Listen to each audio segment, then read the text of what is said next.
And so the more you say yes, the more I believe the universe responds.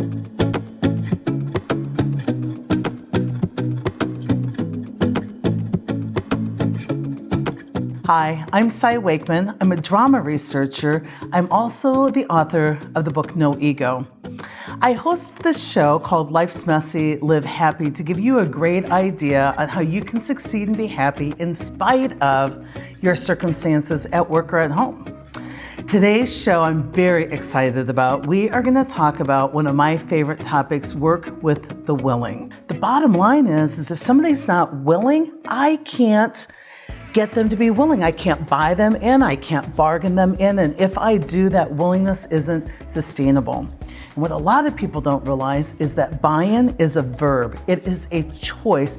It is what people need to do to actually come to work, be willing, have impact. It's their role. It's how they need to show up. Many of us come to work waiting to place our bets until we know the deck is stacked in our favor. And that's not buy-in, folks. Buy-in is a verb. And what I tell leaders is only work with the willing, work with the people who chose to be willing, who chose to buy in. And in fact, willingness, commitment, buy-in is the first step in accountability. So high accountable folks know that their job is to come to work and work hard to buy in. And I think you're going to enjoy today's roundtable where we talk about how to work with the willing and when to call it quits with the unwilling. This is the part of the show where I take questions from viewers like you. I have a great question. It's pretty sweet and simple and to the point from Deanna K. She says, Cy, when do you know it's time to let someone go? Here's what I would tell you. Don't look as much at performance, but as willingness and commitment. I will work with somebody as long as they're willing and invested and working to improve and making improvements. If you're working harder at someone's job than they are, that's when you need to take a look at, is this working? And instead of just jumping in to call it quits, that would be stepping down as a leader.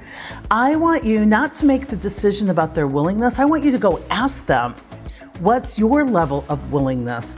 What are you willing to do to make this work? Where do you see you could fill in the gaps? What's your plan to either get on board or to improve in this situation? See, a lot of people are taking my mantra, work with the willing, and they are using it for their own convenience. They're using it in a way the ego would love, which is to let them off the hook. As a leader, if you have somebody who you don't think is matching your willingness and your hard work on their success, don't just unilaterally decide that they're out. Go ask them. They're the experts on them. What's your willingness level to improve? What's your willingness level to create a plan and work the plan? What's your level of willingness to really do what it takes to make this work? And wait for the answer. And if somebody's not forthcoming, you might give them a day and say, why don't you come back after having self-reflected and talk to me about your level of willingness? I would tell you that willingness for me trumps a lot of skill sets because I can teach skill sets if I'm willing to do the hard work as a leader. I can't teach willingness. That's what they bring to the game. So check people's willingness, what they control, and if people are unwilling, then it is game over. And I let people go with a lot of love and a lot of support from my HR team and from other folks. Welcome to the Roundtable with my team, Alex Dorr, Kelly Hinshaw-Thompson. We try in this time together to handle some of the questions that we get often when we're all out on the road keynoting. And one of the questions I hear is like, when do you know it's time to let somebody go? I want to revisit this question and get more clarity beyond just my snippy answer. So team, how do you guys answer that? What do you want people thinking about when they ask you, like, how long do we keep somebody? No, I like how you said, like, and as a leader, I've been in that situation too, where I've had to take an honest look at myself to say, have I first given this person the feedback that I needed? Or did I believe that like osmosis was gonna happen? And like I was gonna telepathically, like, if only you would know. Like I used hope as my strategy and I'm like, okay, well first I need to get real clear. Yeah. Have I communicated? Have I stepped up? Have I been clear? Have I given them some assignments? And if I had, then so long as they were willing, like I would hold on to them. So sometimes folks would develop a little more like a turtle. Some would develop like a hare, right? And so long as they were making forward progress, I would hang That's on. the It's key. when I they like that. chose to just, put feedback aside, not be willing, argue for preference over potential. That's when I was like, all right, now I need to get my performance management out. And I think this is a key that I want everybody to pick up on is willingness. You stay with somebody for as long as they're willing, like they're stepping up, they're willing to develop, they're having conversations about their own development, they're owning their own stuff. How do you answer that when you're on the road? I think what I've seen is it's when we're talking about change and working with the willing, people that are willing, and then it's almost like leaders get this like sigh of relief that they can stop leading, because if people aren't willing, then, oh, that's perfect. I don't even have to worry about them anymore. And so I like to remind at the end when we talk about that don't let your really willing people start judging the unwilling, and then you kind of lose everybody to judgment. And so it's that whole idea that to not have the judgers start judging the other judgers, and we have a whole mess there. So Because what happens is everybody needs coached, right? Even our most willing need coaching to stay in the game. Otherwise, they get righteous and eat their own young. yes. And so when we do that module, we show people that there's usually about 20% that are super willing. Like they're the visionaries, they're in it to win it. You can't just let them run, you still gotta lead them. Because you want them, instead of judging, helping and mentoring. Then there's this group in the middle, about 60%. They aren't against you, but they aren't yet where you want them to be. Oh my gosh, sweet spot, coach. Our whole point in that is there's usually about 20% who are just unwilling. And they don't need coaching, they need courage and counseling. And so you got these three groups. You have people you fired but never told. That's where we're calling leaders up to say performance manage. Really stop putting all your energy there. Definitely. Because the same behavior won't please a high accountable and a low accountable at the same time. You're always gonna be ticking somebody off, make the right people mad.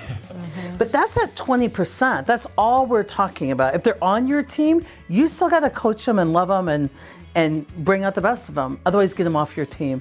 But there's this 60% in the middle, this 20% of people who are already there. 80%, you need to bust your tail to lead them. And so the stuff we talk about in reality-based leadership, they aren't going to cure that 20% who's unwilling. Okay, the only coachable folks are the willing. But they aren't just your top 20%. Super willing. Yeah, they are most of your organization. So leaders, don't let yourself off the hook. You always need to be coaching. We jump into the job, but then we quickly quit our jobs in little tiny increments by adding conditions on to our employment, and those conditions are always about the circumstances. So it's like, I think most employees don't realize that I, every day, have to engage. Engagement's a choice. I've got to come in and be willing. How do you keep yourself willing? I think that had me self-reflect on what actually it is. It's because I think once you understand this mindset of willingness, then you're saying yes to more things. And then as you're executing, you realize there's big opportunities out there.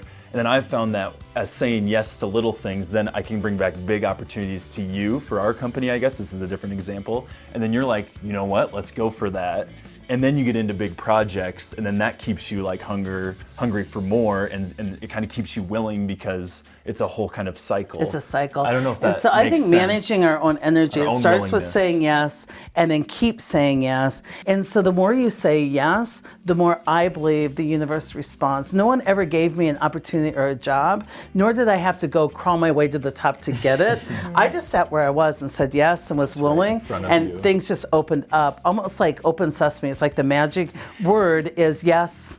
Yes. Let's talk yes. about Like how. open sesame. If you want to know how to open doors, say yes, yes, yes. So love it. So folks, work with the willing. Make sure you yourself are willing. Willingness is a choice.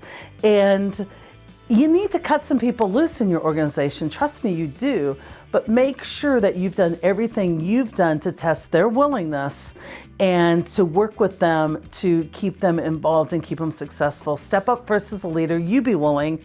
And if they're willing, match that. Stay in tune. If somebody's unwilling, and that's usually a small fraction of your organization, just call it. If I can only work with the willing, and so I call it. If you're unwilling, you're unwilling.